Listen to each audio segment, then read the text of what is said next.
उनके बारे में सोचते हैं तो प्रेरणा मिल जाती है। कुछ अनसुलझे प्रश्न सुलझ जाते हैं, उनके उत्तर मिल जाते हैं, तो हमें तो महसूस होता है कि वो व्यक्ति शरीर से हमारे बीच में नहीं है, फिर भी उसकी आत्मा हमारे साथ है। बट जो बाबूजी का उसमें स्टेटमेंट था, that statement can make my life, कि है ना कि दवाई ऐसे छूट के गिर गिला सा कि अब दवाई का जरूरतें नहीं है। तो नेगेटिविटी में पॉजिटिविटी देखने का जो उनका आर्ट था, नेवर से डाई एटीट्यूड, मतलब ही always say impossible says I am possible. तो ये स्वर्गीय शिव कुमार राय जी एक ऐसे हमसफ़र थे कि जो इस संसार से चले तो गए, हम लोग उनकी बरसी पुण्यतिथि मना ले रहे हैं और सिर्फ इस पुण्यतिथि पर और इस पुण्यतिथि के बहाने यहाँ एकत्रित होकर उनकी यादों को ताज़ा करने, ये तो अपनी एक कहानी है ही। इसके अलावा भी वो व्यक्ति ऐसा था, वो शख्सियत ऐसी थी कि रोज़मर्रा की ज़िंदगी में उनकी यादें, जो लोग उनसे संपर्क में रहे, जुड़े हुए रहे, जिस तरह से भी सामाजिक कार्य में, वो सब लोग आज भी उनकी कमी को महसूस करते हैं और उन्हें याद करते हैं। हम लोगों के बीच से एक सादगी से फ़कीरों और संतों की तरह जीवन जीने वाला व्यक्ति, जो विचारों से, अपने आत्मविश्वास से इतना लबरेज था कि मैंने ऐसे कम ही आदमी देखे।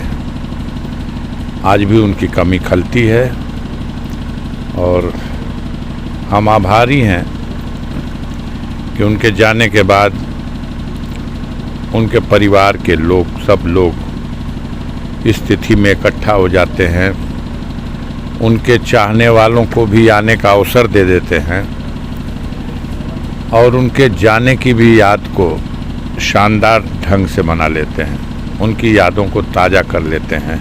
जहाँ कहीं भी उनकी आत्मा होगी, हमें तो महसूस होता है कि उनकी आत्मा, उनकी रूह हमेशा हम लोगों के साथ रहती है। हमें उनके बारे में सोचते हैं तो प्रेरणा मिल जाती है। कुछ अनसुलझे प्रश्न सुलझ जाते हैं, उनके उत्तर मिल जाते हैं, तो हमें तो महसूस होता है कि वो व्यक्ति शरीर से हमारे बीच में नहीं है, फिर भी उसकी आत्मा हमारे साथ है। मैं अपनी भावभीनी श्रद्धांजलि इस अवसर पर अर्पित करता हूँ और इस अवसर पर उनके परिजनों के प्रति भी वो संकल्प दोहराता हूँ कि हम इस रिश्ते को मरते दम तक निभाएंगे। हम सामाजिक और पारिवारिक और जो समाज के रिश्ते नाते से परिवार के सदस्य हों या न हों, खून के रिश्ते में, लेकिन हम उससे दूर नहीं हैं। उसी खून के रिश्ते के समान हमारे लिए भी उनके मन में वही प्रेम है और उनसे जुड़े हुए हर व्यक्ति के लिए हमारे मन में वही सम्मान है। मैं आज भी उसी सम्मान के साथ उनको देखता हूँ और इसको निभाता रहूँगा। धन्यवाद। उनसे बात करने के लिए बहुत बहुत धन्यवाद।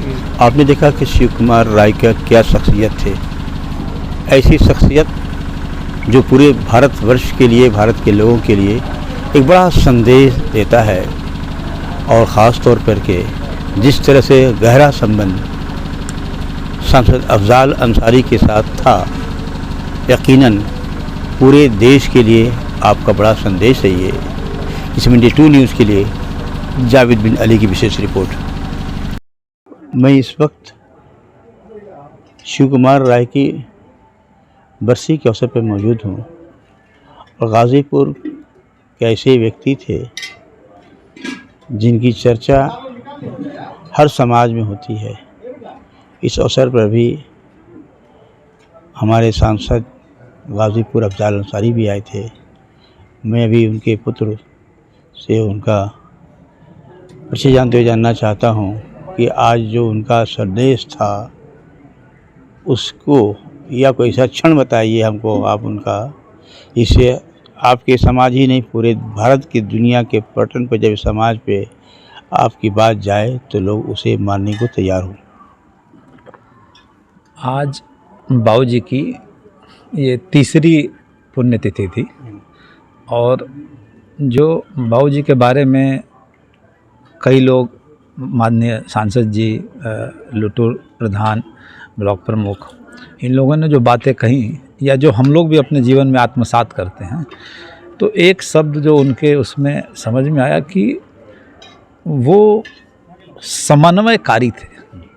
और समन्वयकारी सबको साथ लेके चलना, तो उनके लिए चाहे वो गांव में हो, चाहे वो गाजीपुर में हो, चाहे वो बनारस हो, चाहे वो दिल्ली हो, चाहे वो मुरादाबाद में हो, हर जगह उनका मिजाज और उनका समाज था।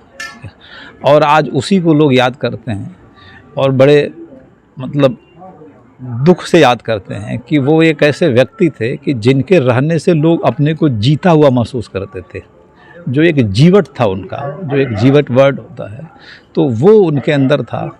और जंगल में मंगल कैसे करना है, कैसे विभिन्न लोगों को एक साथ एक स्वरूप में रखना है, इसकी जो उनकी कला थी वो बड़ी सबसे बेहद इम्पोर्टेंट थी। एक जो आप घटना की बात कर रहे हैं, तो एक घटना, मेरा छोटा भाई मेरे साथ है, एक बार ये गिरकर कोमा में चला गया था। और बड़े भाई का क्या नाम है? शशांक राय। आपका क्या नाम है? शेखर। तो ये कोमा में चला गया था और कोमा में इसकी कुछ 8-9 दिन हो गए थे और हर एक समय सीमा पे इसको दवा देने की ज़रूरत होती थी। एक बार क्या हुआ कि दवा देते वक्त वो दवाई, एक हमारे चाचा जी थे, उनके हाथ से छूट के गिर गई। अब दवाई छूट के गिर गई, इसके कई इफेक्ट हो सकते थे। एक चाचा जी हमारे थे, वो नाराज़ हो गए कि यार तुम दवाई ठीक से नहीं दे सकते हो। बट जो बाबूजी का उसमें स्टेटमेंट था, that statement can make my life, कि है ना कि दवाई ऐसे छूट के गिर गिला सा कि अब दवाई का ज़रूरतें नहीं खे। तो निगेटिविटी में पॉजिटिविटी देखने का जो उनका आर्ट था, नेवर से डाई एटीट्यूड, मतलब ही always say impossible says I am possible.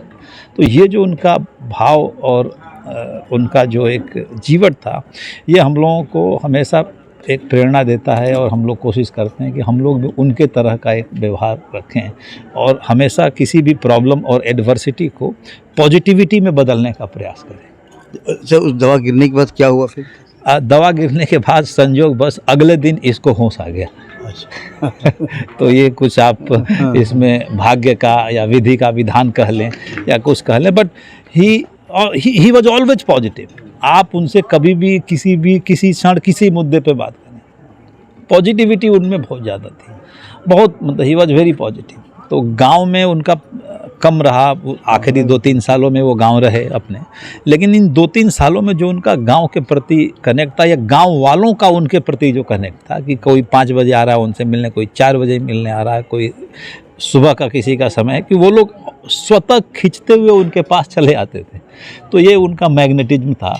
और हम, आप एक उनके पुत्र हैं, बड़े लड़के हैं। जी जी, मैं जानना चाहता हूँ कि आपकी ज़िंदगी में उन्होंने किस क्षण से बदला है, कुछ हिस्सा बता दें। असल में मैं पहले नौकरी करता था, तो उन्होंने मुझे इस बात के लिए प्रेरित किया कि भी आप नौकरी करते हैं तो आप अपना रोज़गार चलाते हैं, लेकिन अगर आप व्यवसाय करते हैं, बिजनेस करते हैं, तो आप 20, 25, 50, 100 लोगों का रोज़गार चला सकते हैं। ठीक है, और उसको आप अगर रोज़गार देते हैं तो ये भी एक, मतलब न सिर्फ आपके लिए अच्छा है बट एक पुण्य का भी काम है। तो उनके प्रेरणा से मैं नौकरी से बिजनेस में आया, और आज जो बिजनेस करते समय जो मेरे दोस्त हैं, तो आज बाबूजी की पुण्यतिथि पे मेरे दोस्तों का, जिनसे उनका बहुत कनेक्ट नहीं रहा, जो भी उनसे 1-2 बार मिला, उनके तमाम मैसेजेज आते हैं।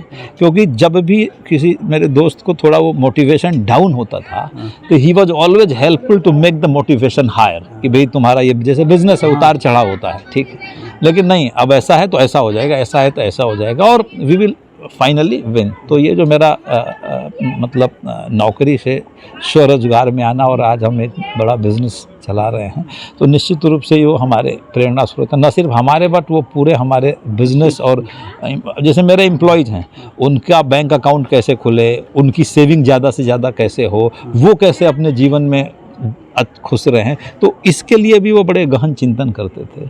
तो ये सबसे बड़ी बात है कि भी कैसे किसी का हाथ पकड़ के उसको खड़ा करना और उसको चलाना और दौड़ाना, ठीक है, जिससे उसकी ज़िंदगी बदल जाए, ठीक है।